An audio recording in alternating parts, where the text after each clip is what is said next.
Hello everyone, welcome to Yokoten, where we speak about best business practices. I'm Asitha and this is Yasas. Hi everyone, warmly welcome you to another exciting session of our best practice sharing. So Azi, what are we going to talk about today? Interesting question, Yasas.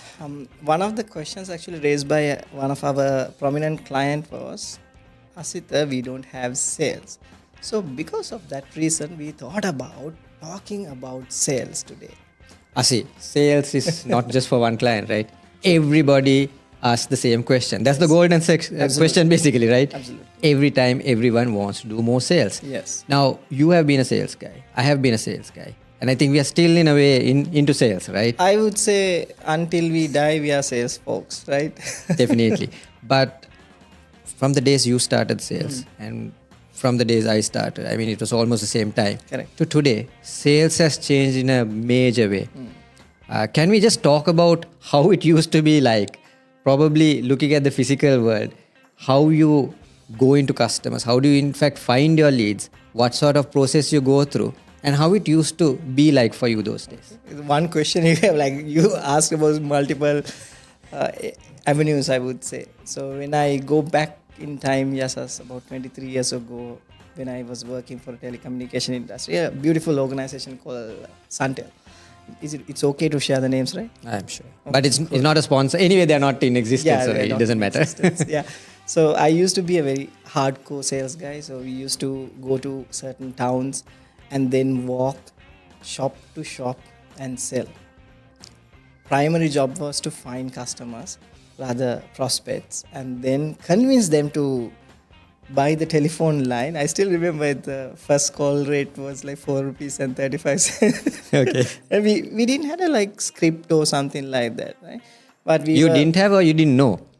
I didn't know that. Yes, I didn't know about it because we were actually supported and guided through the senior sales folks, senior sales managers, and we just followed them and we just mirrored what they did. 100%. Thinking about that and now what we are doing. Earlier we spent a lot of time in terms of finding the customers. Yes. Or rather the prospect, right prospect, convincing them and selling the product or the service, right? It literally took about close to, I would say in hours, probably about 36 to 48 hours to go through that qualification process. Sometimes more than that. Then after Suntel, I was working for certain IT industries. And surprisingly, some organizations, when we find certain clients, it took about minimum 6 months because these are solution selling, 6 months to 12 months to convert the client. I still remember when I was working for IBM, we did a sale. It took about 18 months to complete that process. That's still better than what I went through. And now it has completely changed, Yasas. The game has changed. Game has changed. The process has changes, system has changes, tools have changes, and the mindsets, mechanism, everything has changed. Comparing those days to now, I would say obviously we need to invest time to find the customers and go through that sales finalization process. Psychology is still same. Correct. However, how we can actually reduce the timeline of convincing and increasing the potential of prospects where we can close the sales within a very shorter timeline. That's the question most of the clients, or rather ITC industry is facing. Definitely. So let me add my view and experience onto the same problem, Azi. So I was pretty much into solution selling. I was also in the IT sector, mainly into ERP. So it was business solutions. And for me, fortunately, I didn't have to walk from shop to shop, but definitely had to walk from company to company, right? And we all talk about this decision-making unit where you have multiple people. In marketing terms, you have people who are influencing the decisions, people who are supporting it, who are making the purchase decision, who's the real decision maker, and sometimes gatekeepers who are blocking the decision making. So you need to meet each and every person of this decision making unit.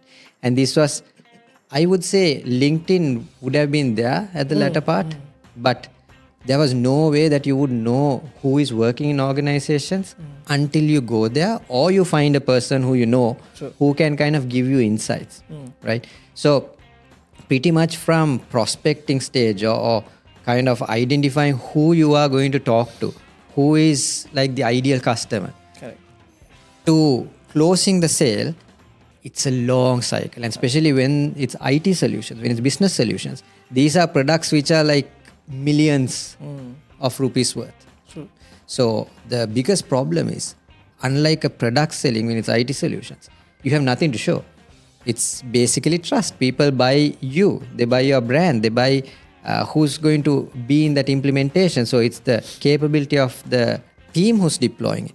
So you need to start from even explaining what a business solution is. And to do that, you are going to solve multiple problems the organization has. Correct. And you need to understand what these problems are.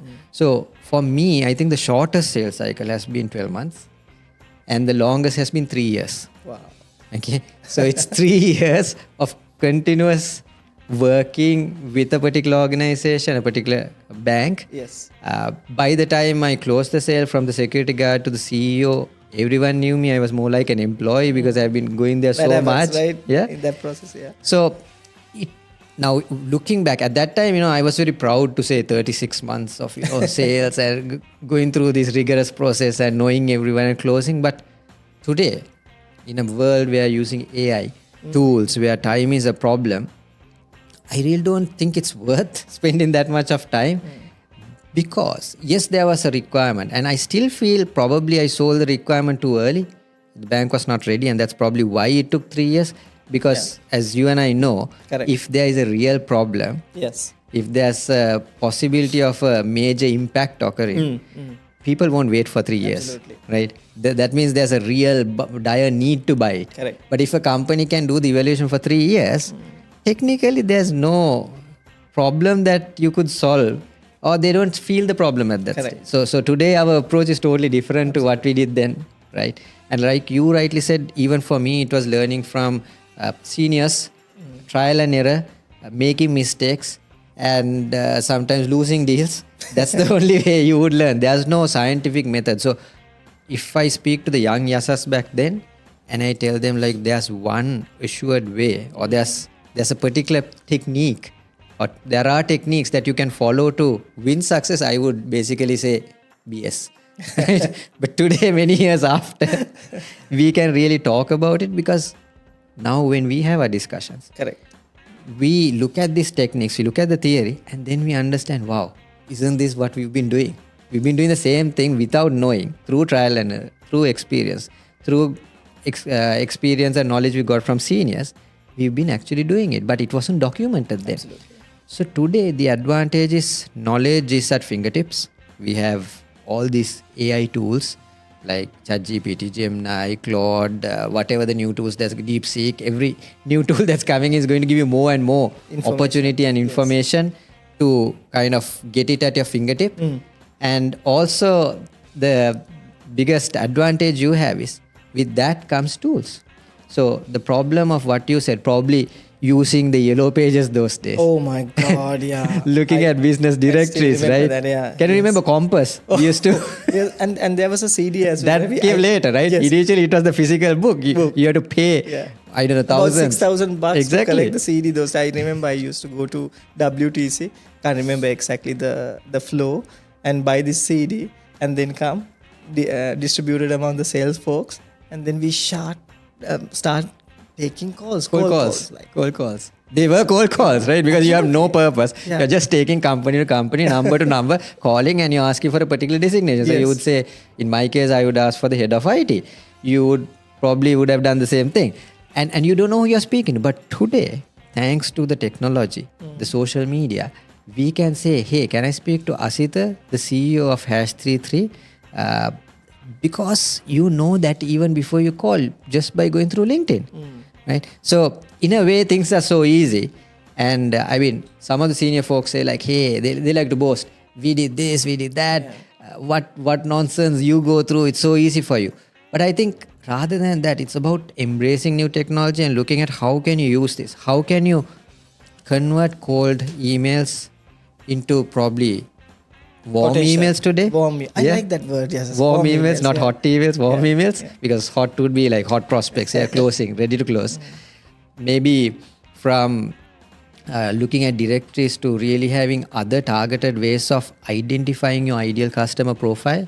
I mean, even the term ICP, ideal customer profile, we had no clue, right? Yes. You would probably look at companies who have an internet connection and who have computers, and you would think they are your prospect. That's pretty much. Or you look at the organization size by the employees or the annual revenue, and all you would do is you will call and ask, okay, do you have the solution? No, fine. Then we have something, and that's it. Or sometimes you walk in without even an appointment. So today life is different. World has changed. I still remember.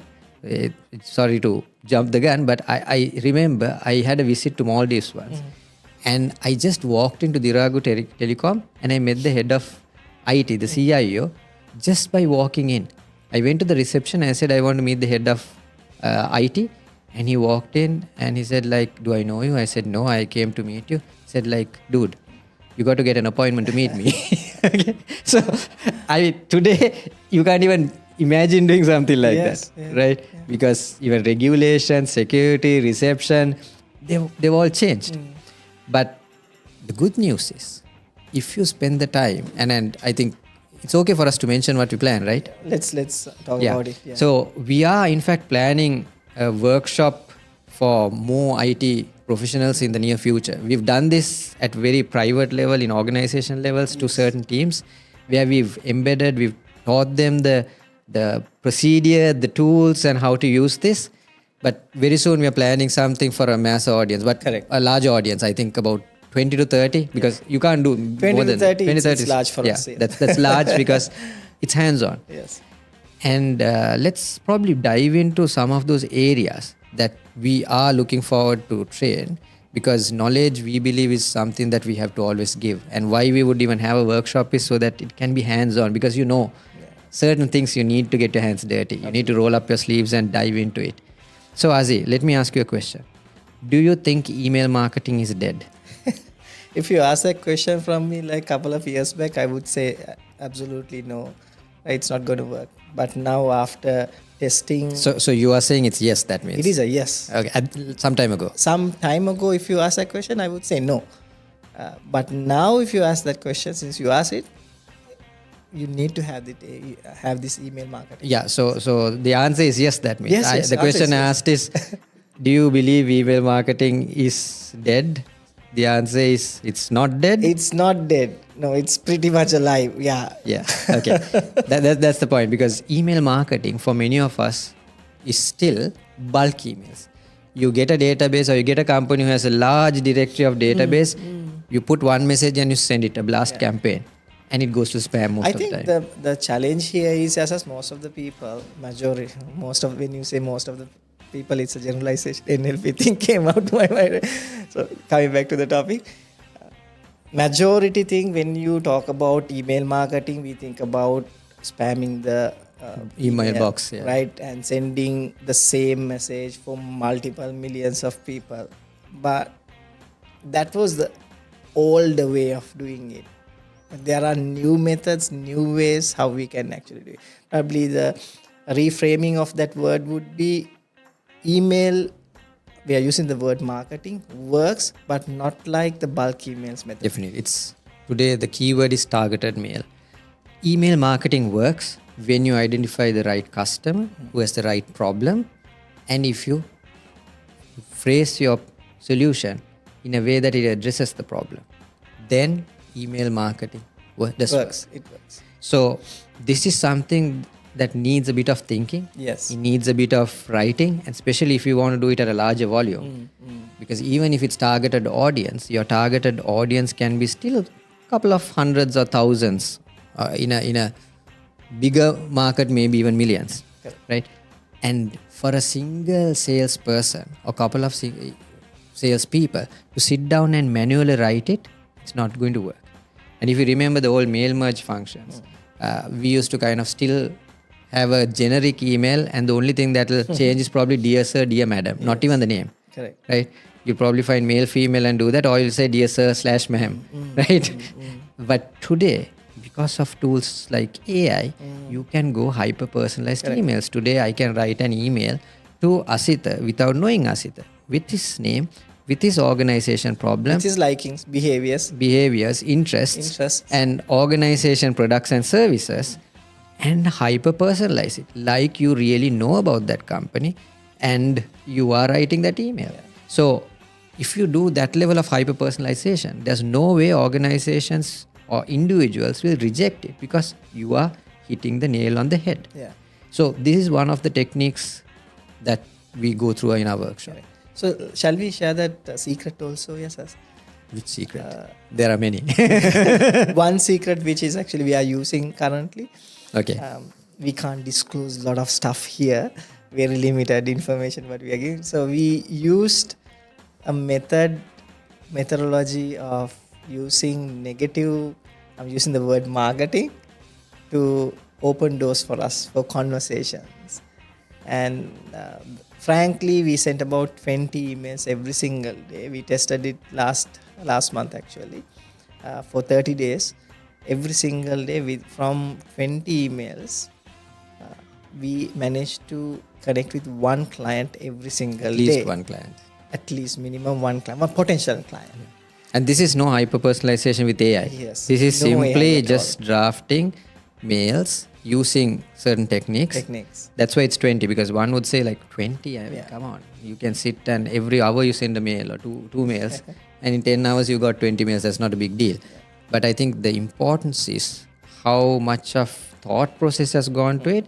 And I would say it's not negative marketing, but it is focusing on a particular psychology of the problem holder. Correct.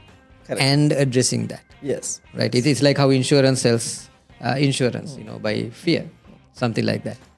Yeah. Okay. Probably we can share that templates if you decided to come and visit us. Yeah, definitely. Because the whole thing is, sometimes we can have knowledge, but I'm a firm believer of knowledge being spared free has no value. Reason being, people don't see it that way. But if you want to get something in life, you need to really put your time and effort to it. And it has a particular value. It doesn't have to be monetary value, but there is a value that you need to give, and there's value you need to offer to get that. Absolutely. And also, simple rule, show up for your client. Definitely. Because your customers needed you. Whether you have the solution or not, they need people, experts to support their journey. So show up for their clients. Definitely. So Asi, I think one thing we spoke about is how email has changed, how identifying our ideal customer profile has changed, how you would outreach them, right? Whether it's through LinkedIn and other tools that are there, or through your email basically, or even the cold call concept. Do you think cold calls are dead?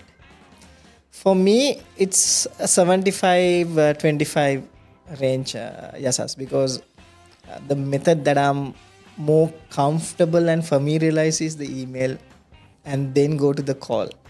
But since you are doing the cold calling mechanism, right? So he's doing the cold calling, I'm doing the email marketing, just for the clarity. So since you are doing it, probably your percentages might be different.